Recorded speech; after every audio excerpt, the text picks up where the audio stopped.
you're just tuning in, Boris Johnson is going to resign. He has written his resignation letter. We understand that the Prime Minister has spoken to the chair of the Tory backbench 1922 committee, Sir Graham Brady. No doubt Sir Graham Brady will have told him that the new executive that's going to be elected will be agreeing to change the rules. There will be another confidence vote. You will lose that confidence vote. We know that the Tory whips will have told the Prime Minister, and indeed Grant Shapps, Transport Secretary, who's a number cruncher on all of this, that he has only 65 Tory MPs maximum who would back him in a confidence vote. The Prime Minister would be facing a confidence vote next Monday, Tuesday, Wednesday. He would 100% lose that vote. He will be out of office, out in his ear, dragged kicking and screaming. Sir Graham Brady has spoken to him. And of course, we've had letters from Nadeem Zahawi, his new Chancellor, as he said, an old loyal friend of 30 years, telling him it's time to go. Numerous more resignations this morning, more planned. No doubt most of the Cabinet are planning to go today as well. Realistically, the Prime Minister has been told, you are out of office. You need to go today and do less damage to not just the country, the government, the Conservative Party, and indeed the Prime Minister's own legacy. So the Prime Minister will be standing down, we expect, this morning. You'll get, obviously, his statement live on air here on talkTV and talkradio.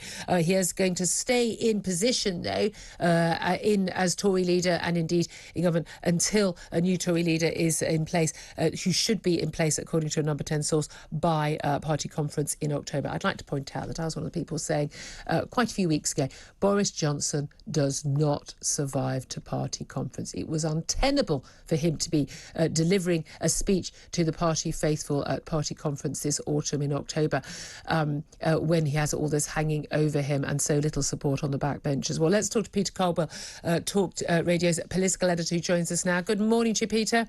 Good morning, Julia. I mean, we always joke, that old saying, a week's a long time in politics. I mean, 2.5 years, certainly a long time in politics after that 80-strong majority in December 2019. Right now, 5 minutes is a long time in politics, isn't it? Tell us what you think the tipping point will have been for the Prime Minister. Why, for the last few days, has he been absolutely adamant he's not going? Liaison Committee, PMQs yesterday, absolutely defiant last night, sacking Michael Gove. Why this morning will he have suddenly realised that the game's up?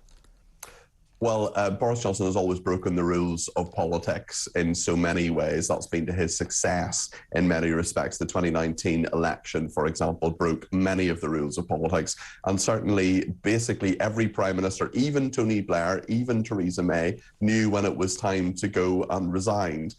Boris Johnson, by the rules of politics, should have resigned long before now, probably last night at the absolute latest. But he hung on until this morning. It's a letter. There was a letter from Nadeem Zahawi, the Chancellor, the only recently appointed Chancellor, not even Chancellor for 48 hours, who said he should go. Suella Braverman, the Attorney General, had a bizarre interview this morning where she said that she wasn't resigning, but Boris Johnson should resign and that she would stand in a leadership contest. So it's very strange. I think that Boris Johnson will give his statement in Downing Street probably very soon. He's written that letter, and then he will remain as Prime Minister, but not leader of the Conservative Party. And then there will be an election in terms of who will stand. I'm sure Rishi Sunak will stand. Yeah. I'm sure Nadeem Zahawi will be looking to stand, and many, many others, including Suella Braverman, who has, and Tom Tugendhat, who've already said they're still standing. I mean, we're going to have, I would be surprised if it's not more than a dozen people tipping Total bun fight.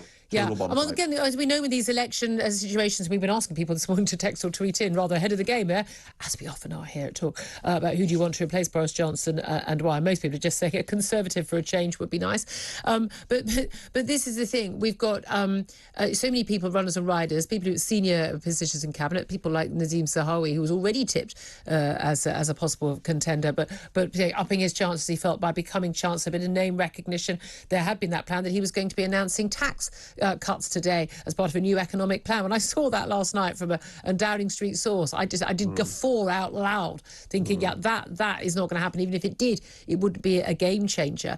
I think most of us saw the writing on the wall rather earlier than Boris Johnson and his advisors did. It does seem, again, I've got somebody who's been surrounded by people who've not been giving him honest advice, or either he's been ignoring them or their advice has been very, very poor indeed. But finally, he is listening. And I think to wake up to having lost 40 46 ministers and to now be up to 53 so quickly, you know, by 9 o'clock in the morning, I think you've got to realise something's going wrong. No doubt we were expecting an awful lot of the bigger names, cabinet members, that they were saying they were going to go. For a lot of them, though, it's not necessarily about doing the right thing. They've been quite happy to stand by the Prime Minister over Partygate lies, quite happy to stand by the Prime Minister appointing someone who was known as a sex pest as the Deputy Chief Whip. And to stand by him and defend him earlier this week over more lies, which we all knew were lies. We knew they were lies when they said the words. They knew they were lies. So when we talk about the integrity that people care so much about, a lot of people will be a little bit cynical about that.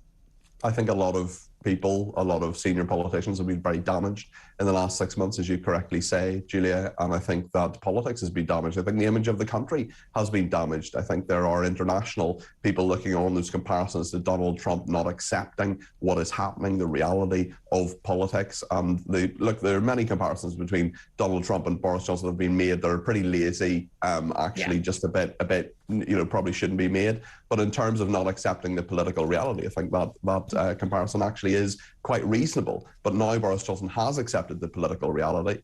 He will remain as Prime Minister until there's a new one in place. I'm sure that will take a few months. But certainly this has been very, very damaging for so many people. And certainly those who have stood by Boris Johnson will be people in the leadership contest where a lot of people will say, well, hold on a second, you know, you resigned out of principle. Well, did you? Because there were lots of times previously you could have resigned out of principle and chose not to.